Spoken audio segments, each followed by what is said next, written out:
Yo Helga, Stream Video here. Welcome to Battlefield 6. This is early jet tips for beginner with deathless flawless 20-0 gameplay in the background with 17 enemy jets down. Conquest game mode on Liberation Peak. Since the intro is already about a minute, let's jump straight into the tips. There are two types of jets, fighter jets, the F-97, the F-22 actually, and the Su-57. And attack jets, the F-16V and the F-39E. So which one should we use as a beginner? The fighter jets. Take a look at this, he had good angle, good shooting position at the beginning, but nothing he can do right now. The attack jets are slower. That's the first one down.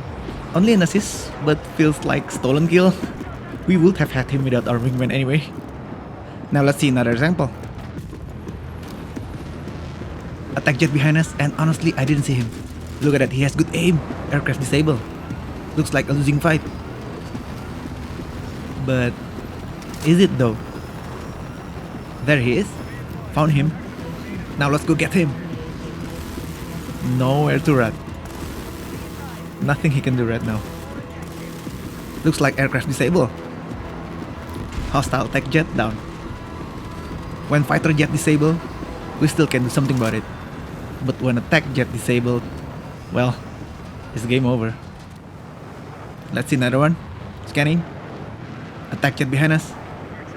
Split as defensive maneuver. Looks like he's gone. So let's scan again. There he is.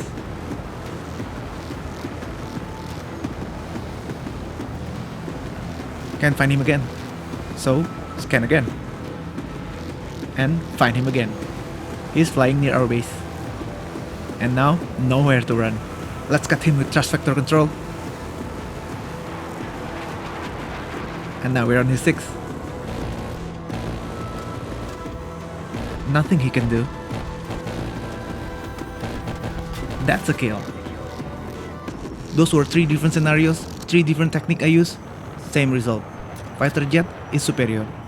I use switch in the first dogfight, thrust vector control while aircraft is disabled, then high yo-yo in the second one, and pitch back to scan my enemy in the last dogfight. I noticed and I know the record for attack jets when I made this video was already over 70 kills, 0 death, 70 KD within the first week. Unbelievable number. But as you can see from those clips earlier, when we know what we're doing, there is nothing they can do. Especially we have a new flight mechanic now in BF6, exclusive to fighter jet, the thrust vector. When we have visual on an attack jet and we know what we're doing, mostly it's over. Attack jet only have one chance to kill us. It's when they have a shooting angle on us, either in the merge when both jets meet head on when they're on R6, like in the clip at 1 minute 50. As a non-esport athlete with normal aiming skill, he did everything right. Shot his opponent until jet disabled, then loop around to finish the job. But with thrust vector control, we're still able to control the jet and turn things around. This is starting to feel like an unfair advantage. As a beginner, flying hours are important. We want to stay alive as long as possible to get used to our jet. Once we're comfortable with fighters, switching to attack jet is easy. They got bigger bombs, AGM, all the good stuff for farming. This is some of my good score with the fighter jet. Nothing special compared to attack jet's number where above 35 kills is quite common. But the way I achieved this score is a different story. Like on this round in the background, having above 15 enemy jets down every round is pretty easy. And it's very fun. To be honest boys, how many of us into jets because of Maverick, Ice, Viper, Blaze, Trigger? Learning to be an ace in Battlefield is something else. And now with the broken air radar drama, which we still don't know if it's actually a bug or intended, the skill gap between the pros and the beginner is getting smaller. Sure, we can have fun with tech jets every now and then, but as a beginner, I recommend learning fighter jet first. And now onto the interesting part. We can do this. Thrust vectoring, technique exclusive to 5th gen fighters only. Tap the brake when we are on afterburner to do this, just like drifting in racing games. Tap engine brake when we are on full throttle. Let's see that again. In 1 versus 2 enemy jet situation this time. This is gonna be interesting. Pitch back to scan because we want to prioritize the fighter. He's heading to our left. There he is, near B. New plan, let's take this one first. The attack jet. Looks like an easy prey. Shooting. Nice, one done, one to go. Engaging afterburner, then scan. There he is.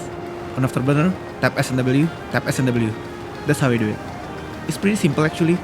Just need to practice and make it a muscle memory. Here we go again, afterburner then scan. He's not switching, let's follow, and tap S and W to turn faster. You definitely can do this too, but it's just too multitasking, if that makes sense, because we need to do that, where actually our focus should be on enemy jet. Shooting, bad aiming, on afterburner, tap S and W, tap S and W. Gaining speed, let's finish the job. In shooting position now. This should be it. Any moment now. He crashed. That's 2 hostile jet down. Still, one of the greatest, if not the greatest BF6 pilot content creator, calls this one V-tapping. While on afterburner, tap brake, then throttle. 2 buttons at once. Very cool and very fun to use. And since this is just an early tips, right now there is no meta for when and how many times we have to use this during a loop. But still, a good technique to learn. A big part of flying as fighter pilot, dogfight. And good news for beginners. At this time, no one really figured out about dogfighting yet. And like I mentioned earlier, there is this air radar drama, no meta for thrust vectoring control yet. We can improvise here and see which one worked for us. In here I use rolling Caesar with thrust vectoring control until I find him. And there he is. That doesn't take long, let's finish the job. Thrust vectoring to loop faster. Found him. In equally skilled situation, the attack jet is so dead. Tapping S then W. Nowhere to run, buddy.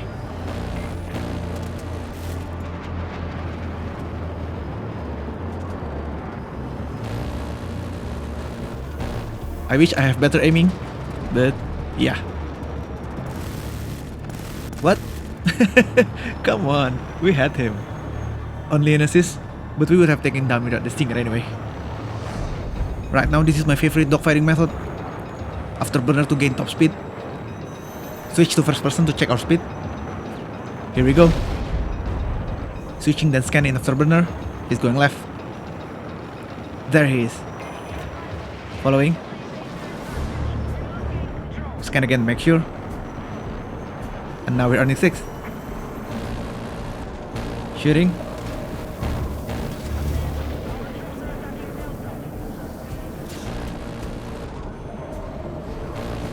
Any moment now, that's a kill. I recommend we abuse switching in their blind spot. Area that is broken, it's hard to track down a switching enemy pilot. Here's an example. He knows I'm going right, so I'm switching to left. A bit of thrust vectoring control to make us turn faster. There he is. Let's go get this one. Good kill. Switching is a simple but effective method. Even the pros use it in 1v1 dogfight server back in the BF3, BF4 days. This method helped me a lot. I hope it helps you too. I like to always fly near our cover, since we need to stay alive as long as possible, like on this one. Just briefly fly near enemy base, get a kill, then fly away to safety, away from their AA range. Here is another one, fly high and scan from mountain area near our base. Find a target. Looks like target is AFK. He's down, then we fly straight to valley area. Avoid flying near enemy base. In Liberation Peak, this mountain area is our cover. Always fly here after each kill. Different story when we play on Mirak Valley. There is no mountain there. Our cover is distance. Always fly away or fly low after each kill.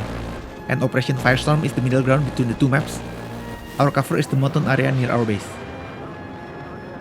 Our bombs is actually automatic, but very slow fire rate. Take a look at this. That's double kill. Press and hold the left mouse button to release all the payload. Let's see another one, same location. Switching to bombs. Press and hold the fire button. Got one. AA missile lock range in Battlefield 6 is different compared to the older battlefields. For some reason it has unlimited vertical range now. We have to move horizontally to get away from it. In short, fly away, not fly up when we've got one locking into us. Fly away and low is better, just be careful while you are doing that. This is my keybind and mouse sensitivity. You can pause the video to see it more clearly. Keybinding is personal preference, see which one works for you.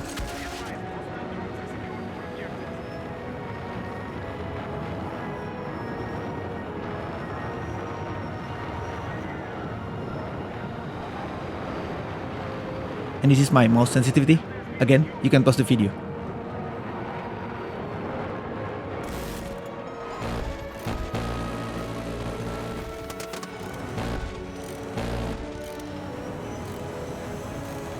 And that is all the early tips I've got for you. I'm gonna share more once I get used to flying here. The rest of the video will be the non-commentary non-stop air-to-air action. I hope you enjoy and can learn something new from this video. Thank you for watching, pilots.